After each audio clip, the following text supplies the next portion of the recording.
COVID-19 vaccine. Yes, sir. Thank you.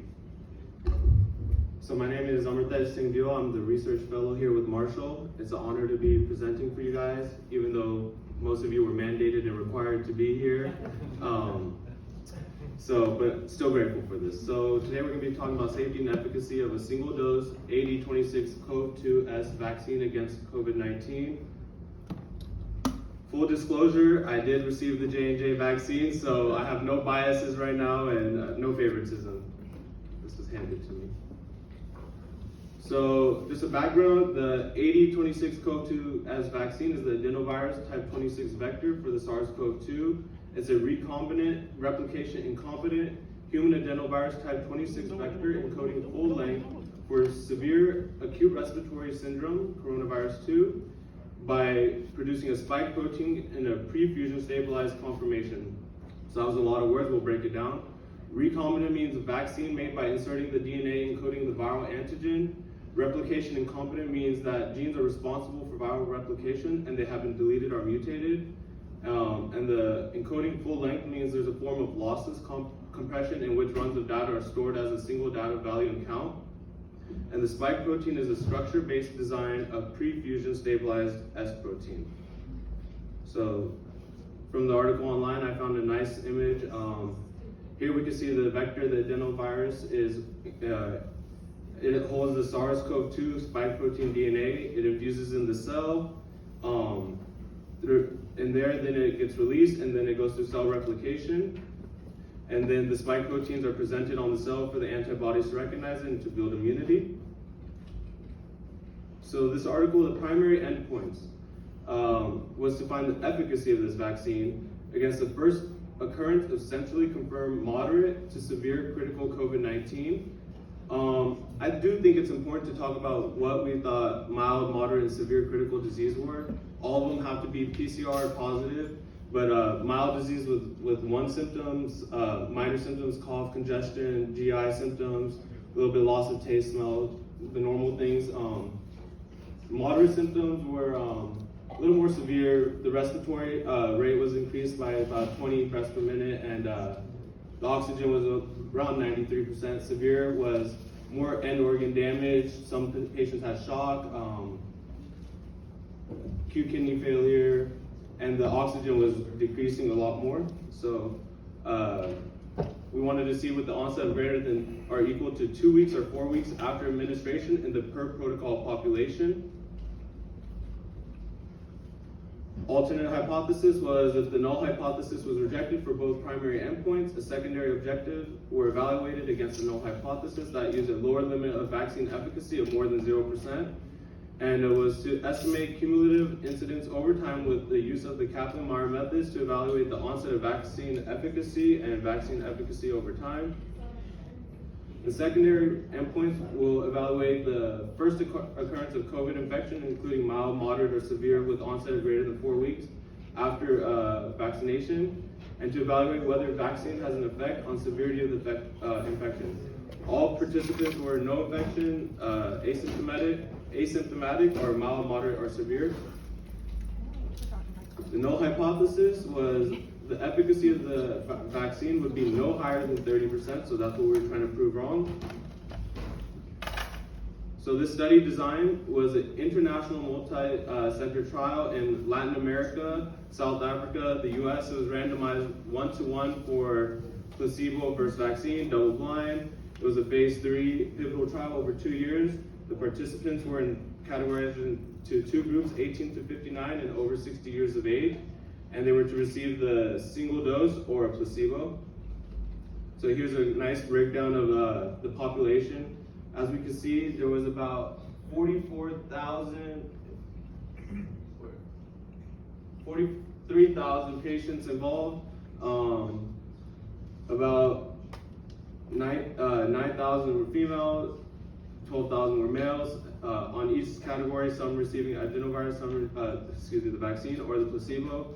It was mainly of Caucasians, Hispanics, and Black people, and then other races. And it was mainly in those countries I said. And most of these patients tested negative for having antibodies previously before receiving the vaccine. So some of the main outcomes, the efficacy was 66% in moderate and over 85% in preventing severe COVID-19 infection. And in South Africa, they actually had a variant strain, so we had to test a little bit differently for them. And their efficacy was 64% in moderate and over 81% in severe. It was, so some of the other main outcomes, it was easy to administer. It was a single dose. They didn't have to come back for a second shot. And it was advantageous because you could store it in the refrigerator for up to 3 months. So some of the secondary outcomes, which were adverse events, were localized adverse events, which were reactogenicity, were higher with the vaccine than placebo, which we all expect. So swelling, erythema, and pain at the site. And then most adverse events were generally mild to moderate and transient. Systemic adverse events, the incidents were almost balanced between the two groups. And this is quite interesting, and we'll see it in a slide in a few seconds. And there was 3 deaths that occurred in the vaccine group. None were COVID-19 related, and 16 deaths in the placebo group. 5 were COVID-19 related. So here's one slide where it shows just the swelling, or just local reaction between the vaccine and the placebo. Obviously, we thought the vaccine would have a couple more events. But right here, so I'm not sure if patients were malingering, they were having conversion disorder, or fictitious or something, because if you look at the bottom right here, they had some severe systemic events with just receiving a saline placebo. So I thought that was kind of funny. That's really not unusual. Okay. Yeah. I mean, that's why you have to have a comparison group. Yes, sir. Fair enough. So, can you specify when you say asystemic reaction, what does that imply? sure. So there was headache, fatigue, myalgia, arthralgia, nausea, fever, and having to use any antipyretic medications. And then the local were just pain, erythema, and swelling. So the inclusion criteria, you had to sign a informed consent by participants or their legally authorized representative. Participant able to adhere to the prohibitions and restrictions per protocol. Participants greater than 18 years of age, stable on their medications for 12 weeks. They had to have a relevant medical history, height, and weight. If they were childbearing, they must have a negative pregnancy test and use a contraceptive for at least 3 months after the vaccine. And they were not allowed to donate bone marrow blood products until 3 months after receiving the vaccine. And they must be able to read, understand, and complete electronic questionnaires. Exclusion. So anyone with a clinically significant acute illness or greater than 38 degrees Celsius were excluded. If they had a known or suspected allergy or history of anaphylaxis or serious adverse event to vaccine or recipients, they were also excluded. And then anyone with some people, so they included people with some immune conditions, but other immune conditions they did not. So some clinical conditions, CKD with dialysis, suspected immunodeficiency, autoimmune disease, anyone with chronic or recurrent use of systemic corticosteroids within 6 months before administration of the study vaccine and during the study, or anyone with anti-neoplastic or immunomodulating agents or radiotherapy within 6 months before administration of the study vaccine and during the study. So in the results, out of the 19,000 patients that received the vaccine and the placebo, and these were all of the people who had no antibodies beforehand, onset greater than 2 weeks are equal to 116 of the vaccine versus 348 of the placebo got the infection. So the efficacy was about 66.9%. And for onset greater than 4 weeks, 66 patients with the vaccine versus 193 got the virus. And the efficacy there was about 6%. But for patients with severe to high critical COVID-19 after administration, after about 2 weeks, the efficacy was about 76%, and after 4 weeks, about 85%. The South Africa variant, 86 of 91 cases there were, and for moderate disease, about 52% efficacy, 64% efficacy, and for more severe disease, it was about 73% after 2 weeks and 81% after 4 weeks. So here's a nice breakdown of the numbers I just stated.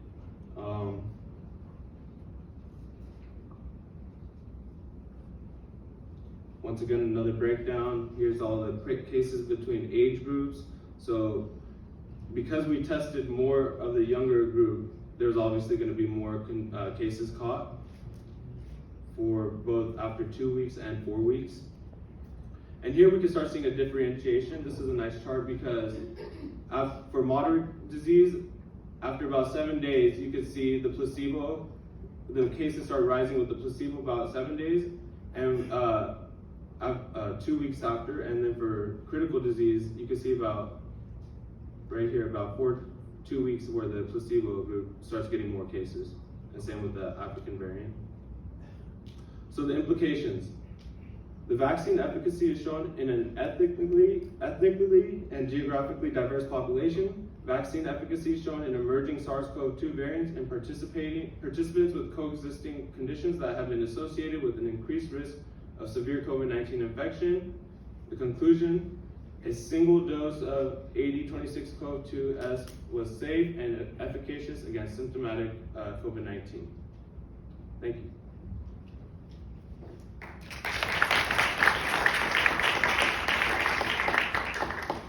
Anyone have any questions? Any comments or questions? This is about Johnson & Johnson vaccine. Yes, sir. Yeah. Mhm. If you remember, this thing was paused. They had to pause the study. Do you remember why they paused the study? Someone died. And actually, she's mentioned in the article. It was a central vein thrombosis. And they paused it. And I don't know, they must have concluded they didn't think it was related to the vaccine. Although I will say, post-marketing, there were some strokes that they found in some people who had the J&J. I think they reported like 5 or 6. But again, I mean, you've got thousands upon thousands that haven't, had the vaccine. So if you look in the post-marketing VAERS database on the CDC, you find everything. In fact, I had a friend, he's still not taken the vaccine because he's fearful. And he's been looking at the VAERS database. I'm like, fantastic. So this is, where people write in, about what happened to them after they took the vaccine. So it's a lot of it's self-report or, clinician reported or whatever. And I sent him, I said, wait a minute. I said, read some of these. And I sent him a copy of one of them. And it was a lady who had gotten her vaccine, and then she was going down the road and got in a car wreck and died. But that was reported as a death in the VAERS database. But of course, the fine details were she died in a car wreck. So there's a lot of course problems out there, right, with the public. And even though West Virginia started out, guns a-blazing in terms of getting the vaccine, we have now dramatically slowed down. And I think, what are we? We're almost at the bottom, aren't we, in terms of the vaccinated state? So it's not good. It's not good. But yeah, this one was paused. You guys notice, so for Eric, yep. My question is, are these post-marketing numbers actually compared to the amount of people, to the incidence of the disease? That's what you should try to do, is you've got to look at so let's say that you're looking at central vein thrombosis. Then you want to look at the background rate and see how many occurred in the vaccinated group and try to draw a comparison.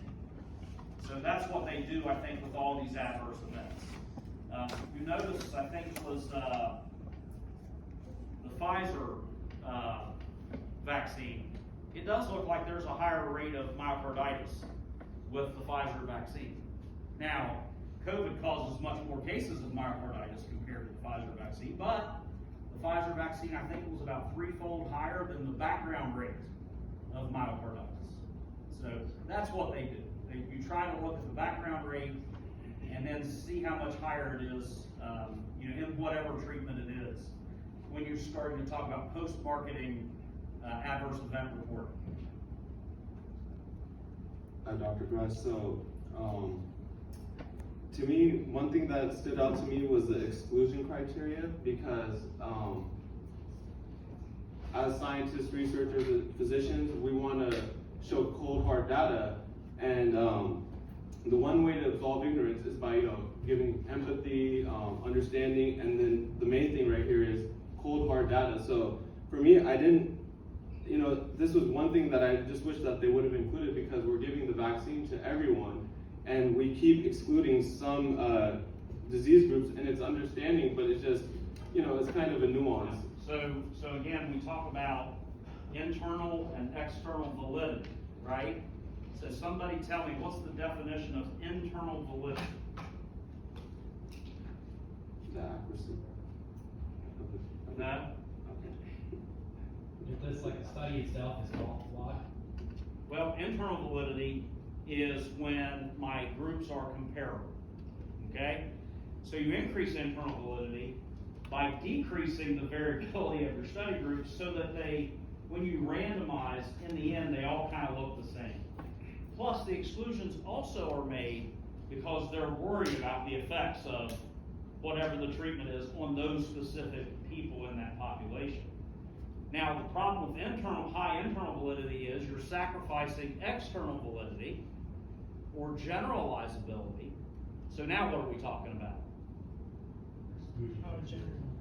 Do the results of the study apply to the patient that's sitting in front of you? Okay, so while we may have high internal validity here, the person you saw this morning in clinic may have not been included in the trial, and now you're going, oh gosh, I don't know whether I should give the vaccine or not.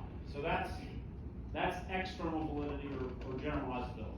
Yes. And one of the biggest, not mistakes, but it's just the way it happened. Unfortunately, it was all biased at the beginning of time. When we started studying hypertension and started all these big clinical trials in hypertension in the 60s and 70s and 80s, it was all white men. So we had no idea how the antihypertensive worked in other ethnic groups and women. So it was all biased towards white men. And I think one of the first studies that actually examined hypertension that looked at other ethnicities and women was called ALLPAT. And that was as late as the 90s is when we got ALLPAT. So there's, again, you want to try to be as inclusive as possible in your studies, and that's, again, they did a good job of that, so that you make sure that your results are going to apply to the population. And then you try to look at subgroups to see if, there's a differential effect in certain subgroups. So, do you have a baseline table there? Yeah, no, it'd be table 1 probably. The very first one. Oh, the patients. Yeah. They were included, sorry. Yeah. So this was a typical well-designed trial, right? It's double-blind, placebo-controlled. You got separate people that are adjudicating the events that are happening, so they don't know what the assignments are. So that's the way you do a really good trial. And then what do I try to gain when I look at this baseline table? What am I looking at it for? I want to get out of it, I want to get 2 things out of this table. What do I want to know? Is it well randomized? How do I know that?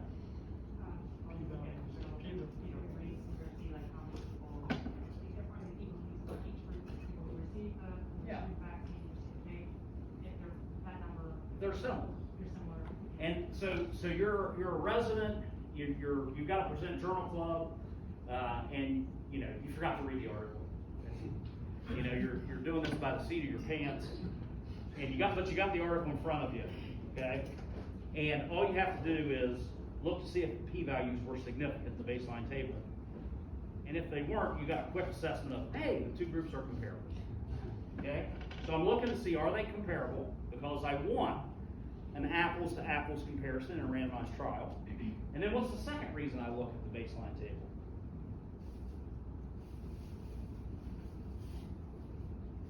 I want to see what the population looked like. How many had diabetes? How many had hypertension? What were their ages? So I'm looking to see what the population looks like. Okay? 2 things for the baseline table. Now, one thing they mentioned here, and this is I got 2 teaching points from this article for today. One is when they did their setup and they established their null hypothesis, which means they're looking, you start with, there's no difference between those 2 groups. We're going to do the study to see if we reject the null hypothesis and prove that there is a difference between those groups. You will note that they used a p-value of 0.025. Yes. And they went one-sided. What does that mean? And anybody can answer. It's a strong test. They went 0.025 instead of our standard 0.05, and they looked in one tail. So what are we doing here? Why did they do that?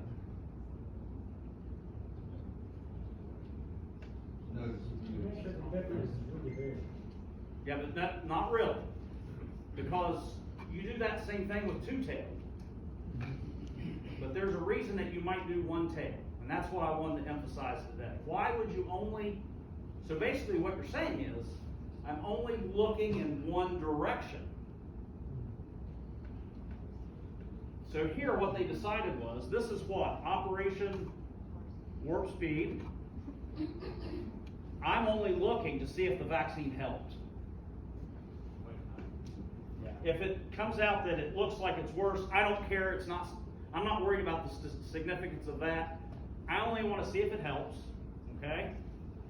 So what does that help with? You don't need as large a sample size. Okay? So they only looked in one direction.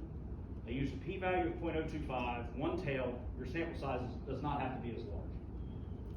Okay? So that was a part of the plan.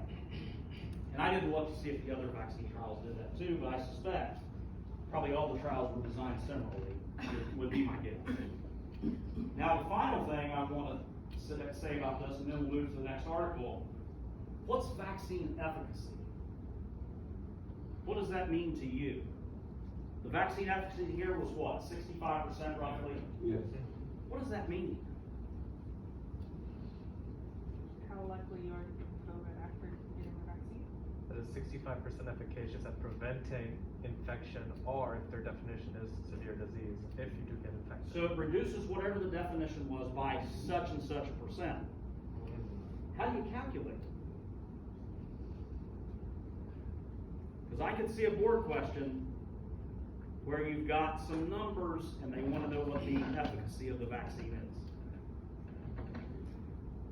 So how do you calculate it? By determining And it's not complicated. What is it? the mild, moderate, severe disease patients. Well, you can do it for whatever the outcome is you're looking at, right? All you need is the incidence in the vaccinated group of whatever event it is, and the incidence in the non-vaccinated group, okay? And all you have to do is subtract the two and take it over the unvaccinated group incidence. Oh. That's all it is. It's also 1 minus the relative risk. Okay? That's vaccine efficacy. Is that pretty clear? Okay. Because I think they throw that term around all the time, and we don't always think about what that exactly means. Okay? All right. Any other questions or comments? Good job. Thank you. All right.